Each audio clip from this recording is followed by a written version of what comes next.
Capítulo 7. Las enfermedades de los niños como manifestación de la realidad emocional de la madre. Materialización de la sombra. Los procesos del mundo material tienen significado si los comprendemos dentro del mundo de las ideas. Reconocemos con facilidad los procesos funcionales, pero confundimos lo que vemos con lo que representa. Por ejemplo, el termómetro representa la temperatura del cuerpo, pero no produce dicha temperatura. Cuando el mercurio sube, interpretamos que el cuerpo está más caliente. De esta manera abordaremos el tema de las enfermedades más allá de lo meramente funcional, es decir, como sistema de representación del ser humano. Las personas funcionamos en varios planos simultáneamente, el plano físico, el plano mental y el plano espiritual. Los pensamientos y sentimientos convierten a cada persona en un ser único. El punto de partida es la conciencia, que emite cierta información.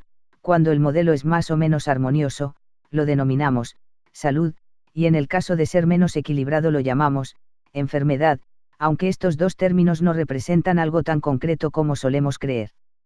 La mayoría de las situaciones que vivimos las elaboramos en los planos superiores.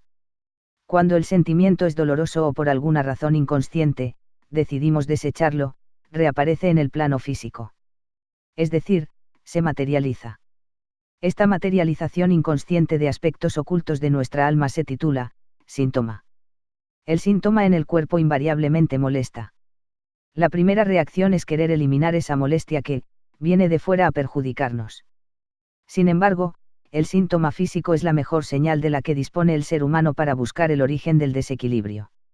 Es llamativo que la medicina occidental esté tan dedicada a hacer desaparecer infructuosamente todas las llamadas de atención, sin siquiera mostrar curiosidad por los verdaderos motivos de la aparición de los síntomas. El cuerpo no está enfermo, la enfermedad se equipara al estado de conciencia de la persona. Por eso no puede haber división entre enfermedades psicosomáticas y enfermedades puramente orgánicas, ya que todas las manifestaciones del cuerpo responden a los planos mentales y espirituales, es decir, todo es psicosomático. Los síntomas son señales y portadores de información precisa, son maestros implacables, son guías en el camino de introspección y búsqueda personal. Por ello, es necesario aprender y comprender el lenguaje de los síntomas. Los seres humanos tenemos tendencia a formar y emitir opiniones que son siempre válidas para nosotros mismos, y cuanto más fuertemente las defendemos, más negamos las opiniones en apariencia adversas. Así es como caemos en la ilusión de creer que respondemos siempre a la mejor de las opciones, negando que exista en nosotros el otro polo. Lo que no queremos ser, lo que no queremos admitir, lo que no queremos recordar, forman nuestro polo negativo, forman nuestra sombra. El repudio de la otra mitad de las posibilidades no las hace desaparecer, solo las niega en la conciencia. La sombra es todo lo que el individuo no puede reconocer de sí mismo. La sombra nos angustia, por eso la hemos rechazado. La sombra nos enferma, es decir, que se materializa uno rayéndonos el otro polo no reconocido, y entonces nos completa. La enfermedad es siempre una parte de la sombra que se introduce en la materia, indicando, lo que me falta, lo que he rechazado, lo que he olvidado, lo que he despreciado. Podemos ver la sombra solo si está proyectada, como en el espejo. Así funciona nuestro cuerpo. La sombra es todo lo que el individuo no logra reconocer de sí mismo, para concluir ocupándose en especial de esa parte. La enfermedad siempre nos muestra el otro polo, la parte oculta que preferimos desconocer. La sombra contiene todo lo que consideramos malo, lo cual nos lleva a creer que debemos combatirla. Pero resulta que el bien depende del mal. Si fuéramos capaces de conocer y aceptar nuestra sombra, tal vez no habría nada para combatir. Quizá nos dedicaríamos a escuchar lo que la enfermedad tiene para decirnos. Los síntomas son molestos por lo general, y por esa razón volvemos a rechazarlos cuando podríamos utilizar esa oportunidad para traer a la conciencia el polo que con anterioridad no pudimos aceptar. La enfermedad trae a la luz de la conciencia lo que está relegado a la sombra, y así nos convierte en seres un poco más auténticos, sinceros, vulnerables y verdaderos. La enfermedad funciona como una conversación con uno mismo. Me digo algo y no lo comprendo. Pruebo con un dibujo, sobre mi cuerpo, y tengo la oportunidad de comprenderlo mejor, sin embargo, no es suficiente. Entonces, procuro diseñar un esquema más preciso y coloreado, tal vez así lo distinga mejor. Pero siempre se trata de profundizar sobre la conversación original. La equivocación de apuntar solo a la manifestación física de la enfermedad coincide con el error de hablar solo de los colores o la técnica de una pintura. Es verdad que el artista necesita sus óleos, pinceles y una buena tela para crear su obra, pero la obra artística es lo que transmite, nos conecta y nos emociona al observarla. Si a una dolencia física respondemos solo con un medicamento físico, la dolencia tendrá que encontrar otro lenguaje para expresarse. Un buen artista no depende de la buena calidad de sus óleos. Un ejemplo, trabajo en una oficina donde tengo incompatibilidad de carácter con mi jefe. Cuando el jefe atraviesa caminando por mi sector, sufro de jaquecas. La primera opción, que apunta a la supresión de la manifestación física, consiste en ingerir un medicamento eficaz contra el dolor de cabeza. La opción dirigida a comprender la materialización de la sombra sugiere relacionar mi jaqueca con la presencia reiterada de mi jefe. Si tomo conciencia del dolor de cabeza que me produce la presencia de esa persona, puedo pensar por qué me altera tanto su presencia, qué hacer, cómo enfrentar la situación, qué necesito modificar en mi función laboral, etc. En suma, responder a mis necesidades reales de cambio. El síntoma físico es apenas un esbozo. Puedo suprimirlo de manera provisional, pero el desequilibrio y el sufrimiento no residen en el cuerpo, sino en el alma. Solemos considerar las enfermedades físicas más respetables que las otras.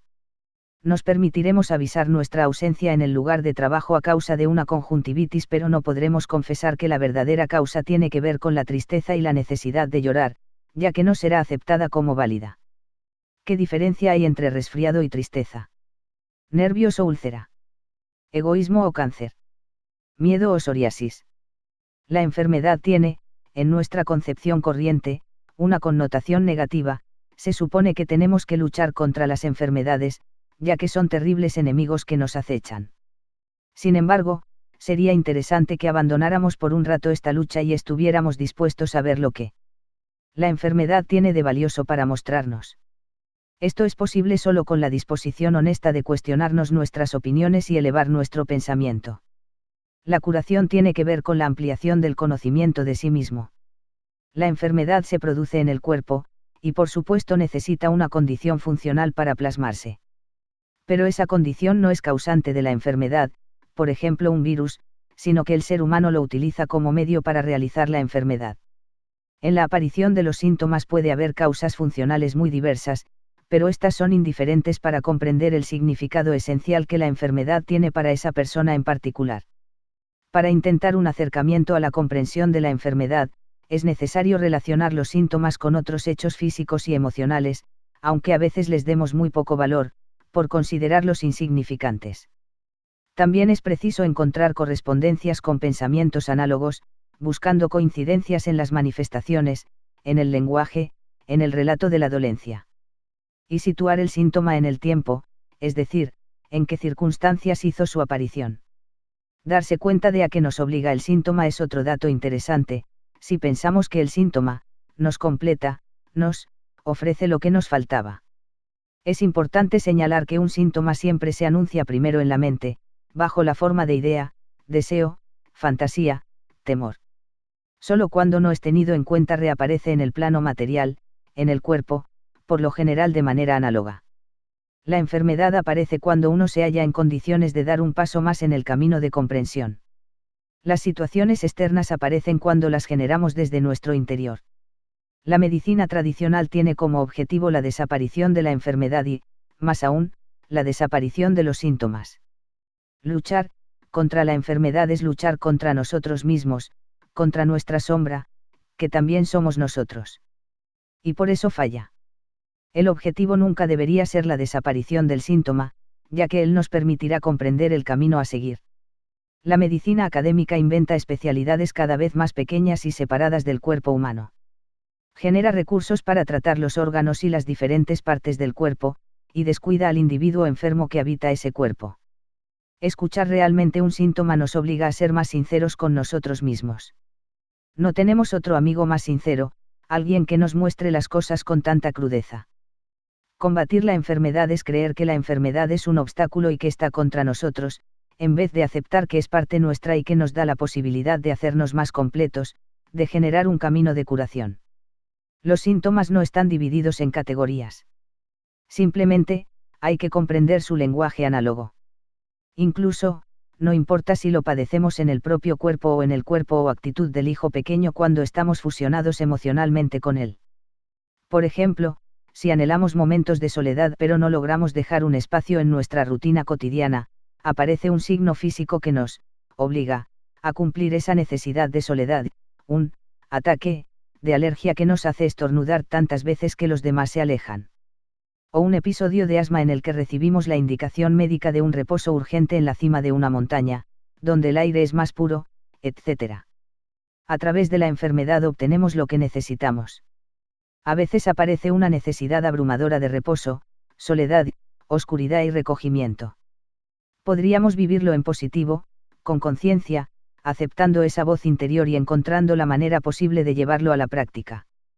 Si no prestamos atención a nuestra voz interior, nuestra sombra se ocupa de producir indefectiblemente la solución a nuestra legítima necesidad, pero en negativo, por ejemplo, sufrimos un pequeño accidente que nos obliga a estar en reposo en una clínica, con horario de visitas restringido, a oscuras y en actitud de recogimiento y meditación.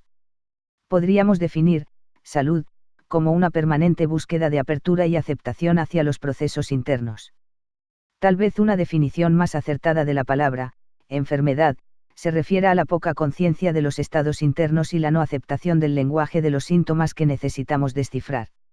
Es sobre la base de estos conceptos que vamos a abordar las enfermedades más frecuentes en los niños pequeños. Una mirada diferente sobre las enfermedades más frecuentes en los niños pequeños. Así como los adultos necesitamos la enfermedad para materializar y comprender con mayor precisión nuestros desequilibrios, los bebés y niños pequeños funcionan también como espejo de la desarmonía de los mayores con los que están en relación de fusión. El cuerpo se constituye en una apertura emocional y espiritual tal que permite manifestar las partes de la sombra de la madre que ella esté dispuesta a elevar a su conciencia. Frente a las enfermedades, los seres humanos solo tenemos preguntas, y no es mi propósito hacer creer que dispongo de un arsenal de respuestas. Al contrario, la propuesta es la de generar cada vez más preguntas. El cuerpo del niño es una gran oportunidad, ya que la preocupación por el bienestar de los lujos nos puede ayudar a ampliar nuestro sistema de creencias y buscar, un poco más allá, y sobre todo no dar por definitiva ninguna respuesta, por más acertada que parezca. En la búsqueda de respuestas con respecto a las enfermedades o manifestaciones molestas de los niños pequeños, haremos una aproximación con una progresión bien definida. 1. Pensar si las necesidades básicas del niño están satisfechas, me refiero a suficiente contacto corporal con la madre o la persona que la suplante, fusión emocional, alimentación adecuada, mirada hacia su especificidad de ser humano pequeño, respeto por sus ritmos de sueño y vigilia, calor humano, felicidad en el entorno, etc. Es muy importante no perder de vista que lo básico es prioritario, no podemos hablar de felicidad si hay hambre, ya que, con el afán de encontrar la sombra de la madre en la angustia de un niño, nos olvidamos de comenzar por lo más sencillo. 2. Búsqueda de la sombra de la madre. Esto es posible usualmente, con apoyo externo o con la asistencia de una elaboración terapéutica de cualquier tipo, introspección, meditación, técnicas corporales, charlas con amigos, etc. Nos referimos a la sombra, es decir, lo que no está al alcance de la vista. Es de mucha omnipotencia creer que solo con pensarlo estaremos en condiciones de resolver nuestros conflictos presentes o pasados. Las mujeres que nos convertimos en madres tendemos a sentirnos omnipotentes, por lo tanto muy astutas. Si fuera tan obvio, no habríamos necesitado relegarlo a la sombra. 3. En los casos de niños de más de 2 años, a veces nos encontramos con el inicio de la constitución de su propia sombra. Paralelamente a la estructuración del yo separado, aparece también su yo oculto, partes de la sombra que se refieren a su propia e individual experiencia. Además, los niños mayores de 2 años representan a veces parte de la sombra del padre o de otra persona con quien inician una relación afectiva importante. 4. Hay otro aspecto de la sombra de la madre que se activa con el nacimiento de los hijos, y que suelo llamar la madre rior que nos habita. Sobre este tema también hablaremos más adelante. A grandes rasgos, podemos afirmar que buscar la salud del niño pequeño equivale a liberarlo de la sombra de su madre. Para esto es indispensable que las madres comiencen a relacionarse con mayor humildad en lugar de relatar con comodidad las enfermedades de sus hijos, como si fueran hechos ajenos a su propio entender emocional. Los resfriados y la mucosidad. Comenzaremos por reflexionar sobre las enfermedades que comprometen el aparato respiratorio, ya que, por ser tan banales, no las tomamos en consideración y nos acostumbramos a la presencia de mocos interminables. La respiración es un proceso de intercambio, inspirar y expirar, dar y recibir. La respiración nos une a la vida, nos une a los demás, ya que todos respiramos el mismo aire. Por eso respirar tiene que ver con el contacto y las relaciones. Cuando no podemos respirar, tampoco podemos entrar en contacto con los otros, queremos estar solos y replegarnos en nosotros mismos. Los resfriados a veces pueden tener que ver con el agobio, con estar hartos. De hecho, cuando estornudamos, nuestros microbios se disparan como balas diciéndoles a los demás, alejaos. Dejadme en paz. Con los estados gripales nos duélele todo, y lo único que anhelamos es estar solos y tranquilos. Es una manera eficaz de decir basta. También es una manera aceptable de llorar, hay mucosidad y lágrimas por todos lados. Visto de esta manera, no está nada mal una buena gripe de vez en cuando. Cuando los niños enferman, tenemos la opción de hacernos estas y otras preguntas con respecto a nosotras mismas, ya que ellos enferman también como manifestación de la sombra de la madre, sobre todo si son muy pequeños. Esto no significa que siempre sea así, significa que también puede ocurrir si tenemos la sinceridad suficiente para reconocerlo. Los niños que con tanta frecuencia comienzan una escalada de resfriados, otitis, neumonitis, asma y espasmos respiratorios son los que más me llaman la atención, en el sentido de que un mismo síntoma se va agravando cada vez más, sin que nadie se tome el trabajo de encontrarle un sentido a la repetición cada vez menos amable del mismo síntoma. Cuando las madres consultan por estos casos y se me ocurre preguntarles, ¿cuáles son los motivos por los que estás tan angustiada y tienes tantos deseos de llorar? Las madres tardan medio segundo en lanzarse a llorar, ayudadas por mi permiso y un paquetito de Kleenex, mientras narran sin respirar una serie de situaciones personales que les resultan muy agobiantes. Después de este permiso, comienzo poco a poco a intentar discriminar lo realmente importante, por curioso que parezca, es muy frecuente que lo que desde mi mirada considero esencial, a la madre le resulte intrascendente. Las enfermedades respiratorias tienen que ver con las pequeñas crisis cotidianas. La gripe nos permite decir, no te acerques. Logramos estar solos, limpiarnos de toxinas, deshacernos de lo que no queremos más. Es también una manera de llorar, despidiendo agua por todos lados. Las madres tenemos una infinidad de motivos para llorar, por eso los bebés lloran mucho y se resfrían con frecuencia. El resfriado tiene que ver con el llanto, con el exceso de agua que necesitamos expulsar. A veces no nos permitimos llorar, ni permitimos llorar a los niños. A la altura del pecho se sitúa el plexo de la emoción. La angustia, la sentimos justo allí. Cuando tenemos las vías respiratorias cargadas de mucosidad, cortamos la comunicación con el afuera. Con frecuencia, la angustia de la madre es expresada atrás del niño. Un niño pequeño que sufre resfriados en forma ininterrumpida, incluso con presencia de episodios más serios como broncoespasmos, otitis a repetición o bronquiolitis, está anunciando una realidad emocional frágil, de sí mismo o de su madre. Si no lo relacionamos buscando el significado esencial más allá de la manifestación física, lo anunciado tilamente se volverá más grave y luego crónico. Asma. El asma o el espasmo surge cuando se inspira más aire del que se expulsa, por analogía, se retiene. Hay un desequilibrio entre los dos polos, entre dar y recibir. Si inspiro más de la cuenta, me ahogo por el exceso de aire. Así funcionan los asmáticos, como personas poco generosas. Sin embargo, esta actitud de retenerles amarga. Dar y recibir, en los planos emocionales, responde a dificultades inconscientes, pues hay aire suficiente para todos. Los médicos suelen recomendar a los asmáticos irse lejos, a la montaña, donde el aire es puro. Otros prefieren navegar a vela en soledad. Allí no hay posibilidades de relacionarse con sus zonas bajas, lo corpóreo, lo sexual, lo agresivo.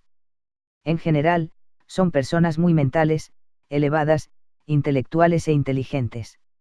Lo que el asma trae como mensaje es que necesitamos incluir el polo despreciado, el cuerpo, las emociones, el contacto, los afectos. Cuando se diagnostica asma en los niños pequeños, hay dos asuntos a tener en cuenta. Uno, en mi experiencia profesional, demasiados niños diagnosticados y medicados como asmáticos en realidad tienen un exceso de mucosidad que les impide respirar. Eso no es asma. Es resfriado crónico. Hay que encontrar el modo eficaz, y el significado oculto para absorber el exceso de mucosidad. 2. Los niños que efectivamente sufren de asma necesitan, a más que nada, mayor contacto corporal, presencia de la madre, mimos, caricias, disponibilidad de tiempo y, AUPA. También la madre tendrá que cuestionarse sobre sus dificultades sexuales, de contacto corporal, etc. El caso de Eloísa. Eloísa llegó a los grupos de crianza con su hijita de 3 años y medio, Rocío, que sufría asma, harta de todos los tratamientos convencionales, sin resultados positivos. A medida que fue tomando confianza con las demás madres que participaban en el grupo, fue contando su historia mientras yo la observaba. Tenía ante mí a una mujer físicamente corpulenta, de más de 40 años, de sonrisa dulce y mirada apacible. Eloísa había tenido un hijo siendo adolescente, y dejado al niño a cargo de su propia madre en Catamarca. Luego, vino a buscar trabajo a Buenos Aires. Varios años después se casó y tuvo a Rocío, que nació prematura, de 7 meses. A pesar de que la niña estaba perfectamente bien y tuvo un excelente seguimiento pediátrico, Eloísa se sentía angustiada por su hija, a la que continuaba considerando prematura. Rocío no frecuentaba ninguna guardería ni había estado nunca al cuidado de otra persona que no fuera su madre. El asma de Rocío llegaba a niveles desesperantes, pasaba más noches internada que durmiendo en su casa, con suministro de corticoides. Nos dedicamos a obtener más información sobre su vida pasada, sobre el funcionamiento con su pareja actual y poco a poco Eloísa pudo ir reconociendo sus temores y fantasías con respecto al crecimiento de su hija. Fuimos solidarias y contenedoras para que se animara a soltar a Rocío, sin sentir que la abandonaba, como fue el caso de su primer hijo, en una situación personal totalmente diferente. Reconoció tiempo después que tenerla, atada, en la clínica le aseguraba inconscientemente tenerla segura. En poco tiempo, la niña disminuyó considerablemente la frecuencia de los episodios de asma, también mejoró la carga de mucosidad, unida, en este caso, a un cambio de dieta sin lácteos. Sobre la toxicidad de los lácteos hablaremos con más detalle en el capítulo sobre alimentación. Alergias. Alergia es rechazo y obstáculo para admitir la agresividad. Los niños pequeños suelen manifestarlo a través de alergias respiratorias o de la piel. Los alérgicos se pelean simbólicamente contra las cosas más inofensivas, como las flores, el polen, las plumas, las fresas, el viento, la primavera. Los alérgicos suelen ser personas suaves que se llevan bien con todo el mundo.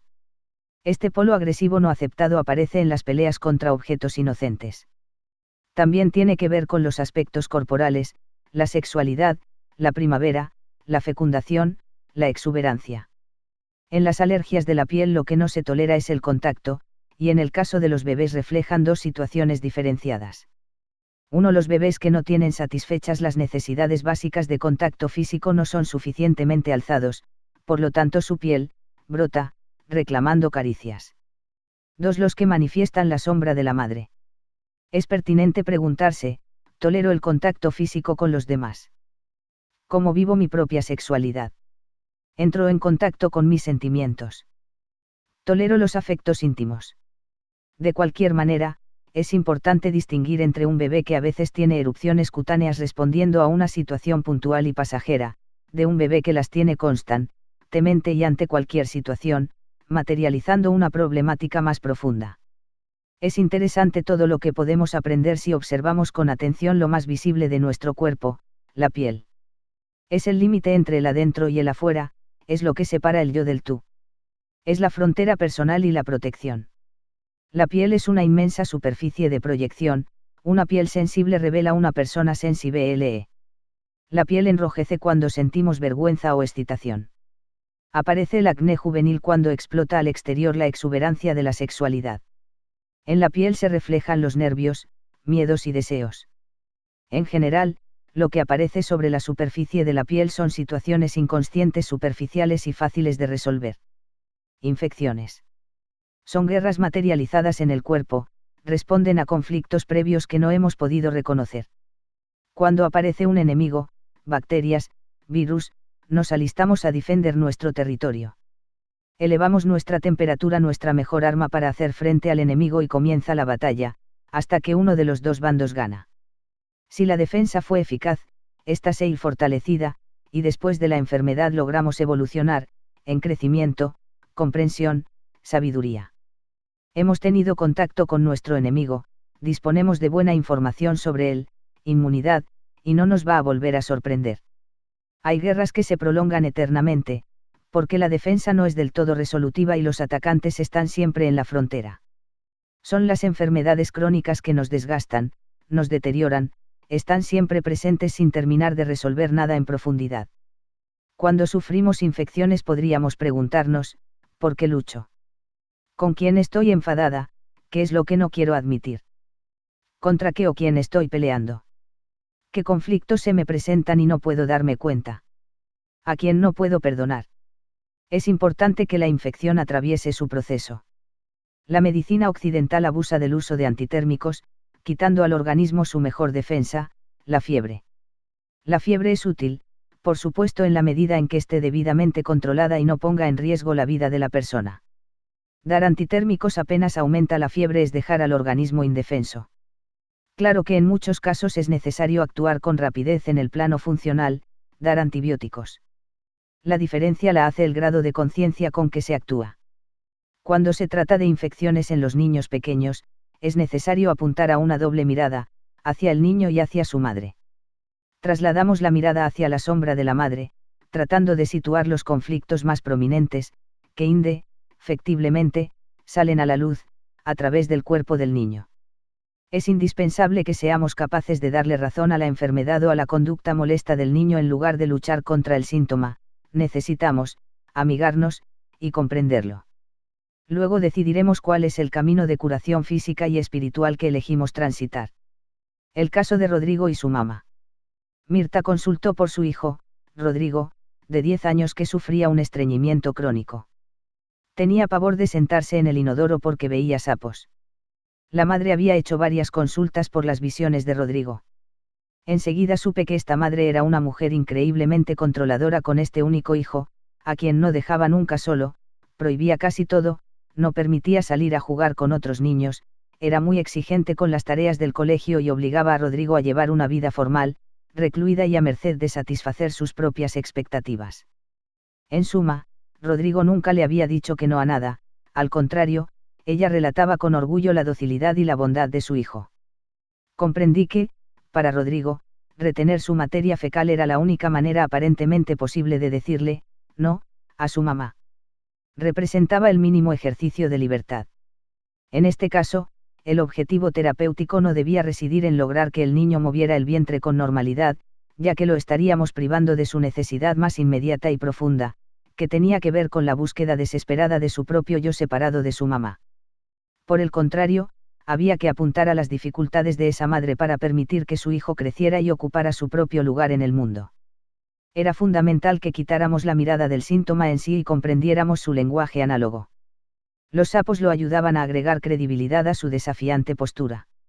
El dar y el recibir se juegan en la producción de materia fecal, en la mucosidad, en la alimentación, y tiene que ver fundamentalmente con la comunicación. El estreñimiento era, en este caso, un grito desesperado. Fue necesario trabajar con Mirta sus propias debilidades y temores, que la tenían aferrada desmedidamente al hijo. El estreñimiento se fue resolviendo poco a poco. Problemas digestivos. Recordemos que el aparato digestivo es muy inmaduro los primeros meses de vida. Casi todos los disturbios se normalizan si el bebé es alimentado con pecho. Hay que evaluar si los desórdenes digestivos están ligados o no al tipo de alimentación. De hecho, un bebé alimentado con biberón con leche de vaca maternizada va a tener más tendencia a sufrir resfriados, exceso de mucosidad, alergias y vómitos. Hay bebés alimentados con pecho, con inclusión prematura de alimentos sólidos, antes de los 6 meses, esto también suele provocar desarreglos importantes. Si el bebé es alimentado solo con leche humana y sin embargo los problemas digestivos son demasiado importantes, entonces es pertinente afinar el pensamiento entender qué es lo que el bebé mamá no puede digerir, metafóricamente hablando. Las enfermedades en los bebés representan un lenguaje claro, fácil y directo. Hablan con el cuerpo lo que no pueden transmitir con las palabras. Es importante discernir si las disfunciones tienen origen en situaciones emocionales de la madre, preguntándose, ¿qué es lo que no puedo tragar, qué me resulta inaceptable, qué es lo que rechazo, qué es lo que no admito, qué quiero sacar violentamente fuera de mí, etc., o si tienen origen en una alimentación inadecuada o un hábitat inhóspito?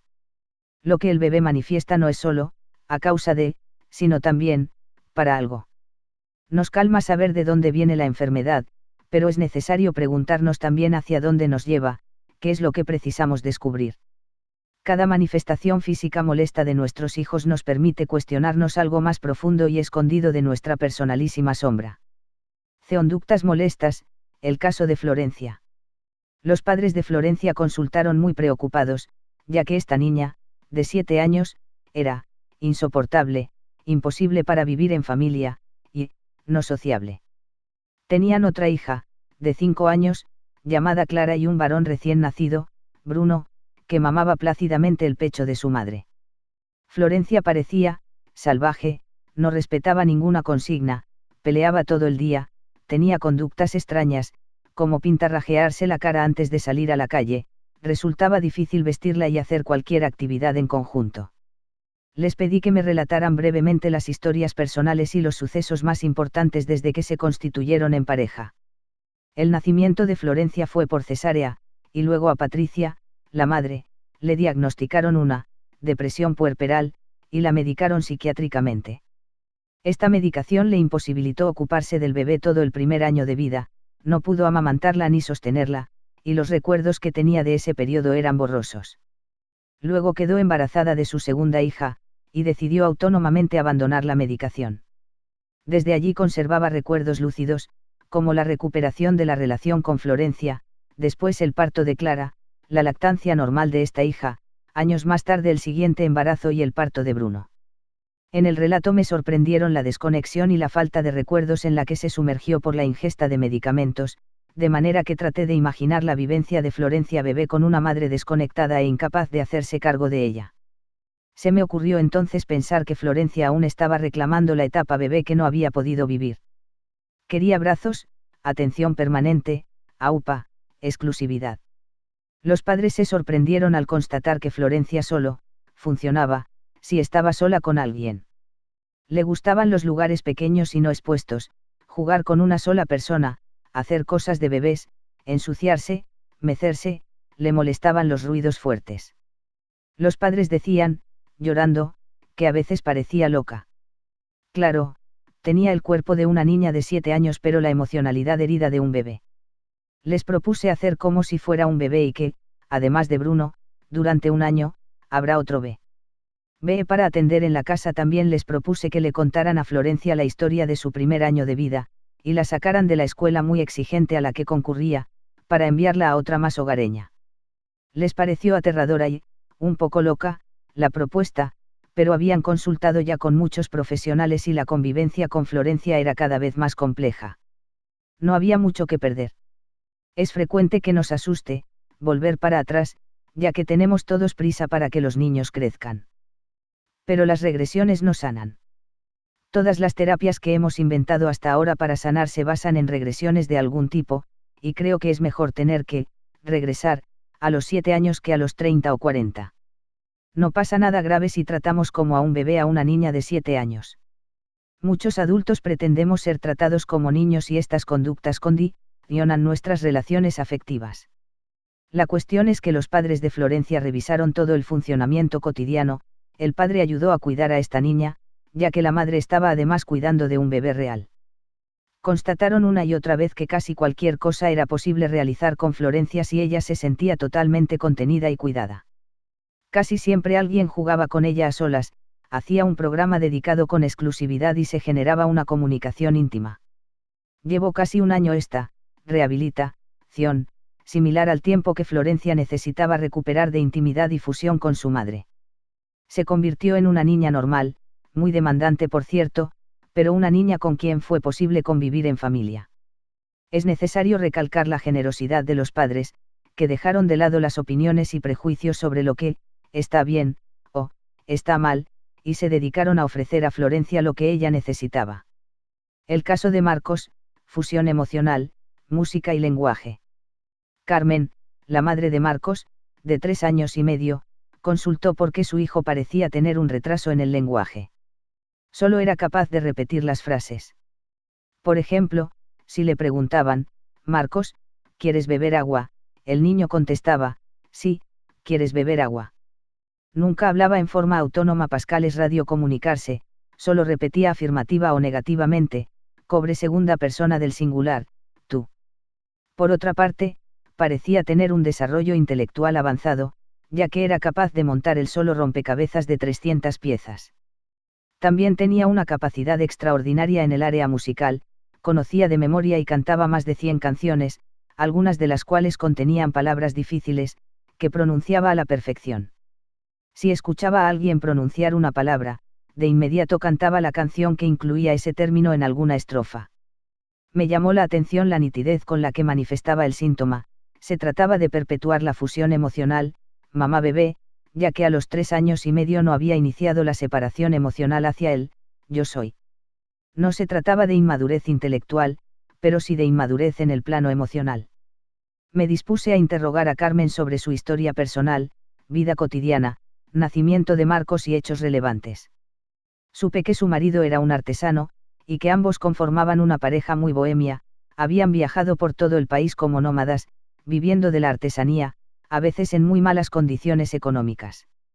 Casi siempre, Carmen terminaba haciendo trabajos de oficina para ganar dinero suficiente para la familia.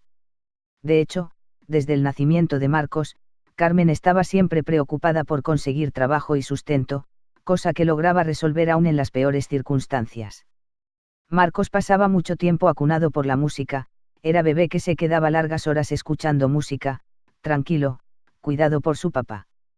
Después de 3 años de penurias económicas, decidieron volver a Buenos Aires para buscar trabajo.